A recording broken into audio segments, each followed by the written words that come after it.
New year को ध्यान में रखते हुए राजनांदगांव पुलिस में करीबन 600 लोगों का बल लगा है, जिसमें शहर के विभिन्न एरियाज को सेक्टर्स में डिवाइड किया है, जिसमें डीवाईएसपी लेवल अधिकारी उन सेक्टर्स में देख रहे हैं। बहुत जगह एमसीपी पॉइंट्स लगे हैं, नाकेबंदी लगी हुई है।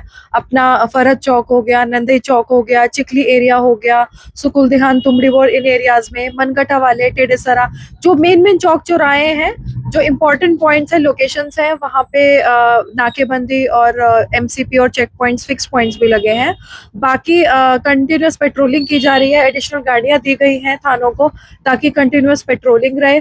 बाकी ड्रोन के थ्रू भी सर्वेलेंस किया जा रहा है। अगर बहुत ज्यादा कहीं भीड़ भाड़ के इलाके हैं, कुछ अनावश्यक लोग हैं, अगर कुछ ऐसी गतिविधियां हो जा रही हैं तो उस पर भी नजर रखने के लिए प्रॉपर पेट्रोलिंग की जा रही है ड्रोन के थ्रू भी। बाकी हर गाड़ियों में एसपी कार्यालय के द्वारा फर्स्ट एड किट्स भी वितरित की गए हैं और सीपीआर ट्रेनिंग भी दी गई है ताकि अगर जरूरत पड़े तो उसका यूज किया जा सके। तो यही मेन पॉइंट्स हैं न्यू ईयर को ध्यान में रखते हुए।